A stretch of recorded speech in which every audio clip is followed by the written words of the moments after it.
ನೀವು ನೋಡ್ತಾ ಇದ್ದೀರಾ IMDM ಯೂಟ್ಯೂಬ್ ಚಾನಲ್. ತುಂಬ ದಿನ ಆಗಿತ್ತು ವ್ಲಾಗ್ ಮಾಡಿದೆ, ಹೊಸದಾಗಿಂದ ಮತ್ತೆ ಸ್ಟಾರ್ಟ್ ಮಾಡ್ತಾ ಇದ್ದೀನಿ. ಇತಿಹಾಸವನ್ನು ಮರೆತವನು ಇತಿಹಾಸವನ್ನು ಸೃಷ್ಟಿಸಲಾಗೋದಿಲ್ಲ ಅಂತ ಒಂದು ಗಾದೆ ಮಾತಿದೆ.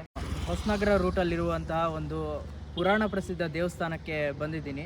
ನಾನಿರುವಂತಹ ಇವತ್ತಿನ ಈ ಸ್ಥಳ ಏನಂದ್ರೆ ಅಗಸ್ತ್ಯ ಮಹರ್ಷಿಗಳು ಇಲ್ಲಿ ನೆಲ ನಿಂತಿರುವಂತಹ ಸ್ಥಳ.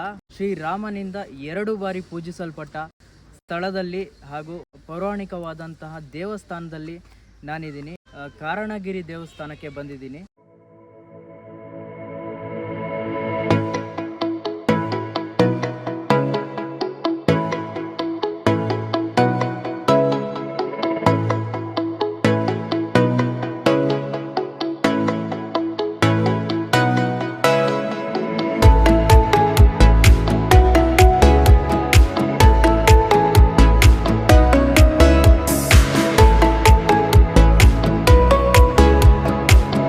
ದೇವಸ್ಥಾನಕ್ಕೆ ಕಾರಣಗಿರಿ ಎಂಬ ಹೆಸರು ಯಾವುದಕ್ಕಾಗಿ ಬಂತಂತ ಹೇಳೋದಾದ್ರೆ, ಇದರ ಪೌರಾಣಿಕ ಹಿನ್ನೆಲೆಯ ಕಥೆಯನ್ನು ನೋಡೋದಾದ್ರೆ, ರಾಮಾಯಣದಲ್ಲಿ ರಾಮನು ಸೀತೆಯನ್ನು ಕರೆತರಲು ಲಂಕೆಗೆ ಹೋದಾಗ ಅದೇ ದಾರಿಯಲ್ಲಿ ಸಿಕ್ಕಂತ ಈ ಸ್ಥಳಕ್ಕೆ ಬಂದು ಅಗಸ್ತ್ಯ ಮಹರ್ಷಿಗಳವರ ಆಶೀರ್ವಾದವನ್ನು ಪಡೆದು ಹಾಗೆ ಇಲ್ಲಿರುವ ವಿನಾಯಕನನ್ನು ಪೂಜಿಸಿ ಇಲ್ಲಿಂದ ಹೋಗುವಾಗ ಅಗಸ್ತ್ಯ ಮಹರ್ಷಿಗಳು ರಾಮನಿಗೆ ಒಂದು ಉಪದೇಶವನ್ನು ನೀಡುತ್ತಾರೆ.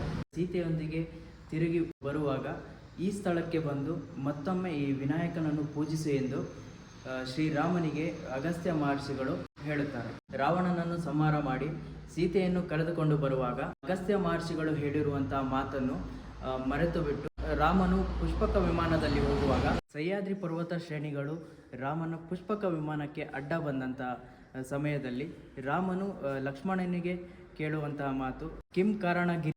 ಲಕ್ಷ್ಮಣನಿಗೆ ಕೇಳಿದಾಗ ಲಕ್ಷ್ಮಣನು ಹೇಳುವಂಥ ಮಾತು, ಲಕ್ಷ್ಮಣನು ರಾಮನಿಗೆ ಹೇಳುತ್ತಾನೆ, ಅಗಸ್ತ್ಯ ಮಹರ್ಷಿಗಳು ಹೇಳಿರುವಂಥ ವಿನಾಯಕನಿಗೆ ಪೂಜೆ ಸಲ್ಲಿಸದೆ ನಾವು ಮರೆತು ಇಲ್ಲಿ ಬಂದಿರುವಂಥ ಕಾರಣದಿಂದ ಈ ಸಹ್ಯಾದ್ರಿ ಪರ್ವತ ಶ್ರೇಣಿಯಲ್ಲಿ ಒಂದು ಬೆಟ್ಟ ಅಡ್ಡ ಬಂದು ನಿಂತಿದೆ ಅಂತ ಹೇಳಿದಾಗ ಮತ್ತೆ ಶ್ರೀರಾಮನು ಲಕ್ಷ್ಮಣನೊಂದಿಗೆ ಹಾಗೂ ಸೀತೆಯೊಂದಿಗೆ ಈ ಜಾಗಕ್ಕೆ ಬಂದು ಇನ್ನೊಮ್ಮೆ ಪೂಜೆ ಸಲ್ಲಿಸಿ ಮತ್ತೆ ತಮ್ಮ ಅಯೋಧ್ಯೆಗೆ ಹಿಂತಿರುಗುತ್ತಾರೆ ಎಂಬ ಇಲ್ಲಿರುವಂಥ ಪುರಾಣಗಳು ಹೇಳುತ್ತವೆ.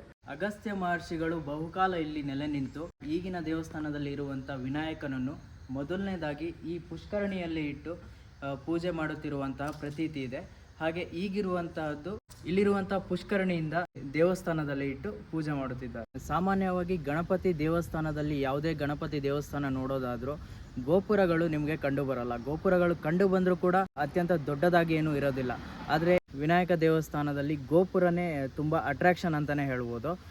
ನೋಡ್ಬೋದು, ಈ ಮೇಯ್ನ್ ಆಗಿರುವಂತಹ ಈ ಗೋಪುರವನ್ನು ನಿರ್ಮಿಸಲು ಒಬ್ಬ ಭಕ್ತರ ಕಾರಣ ತುಂಬ ಇದೆ.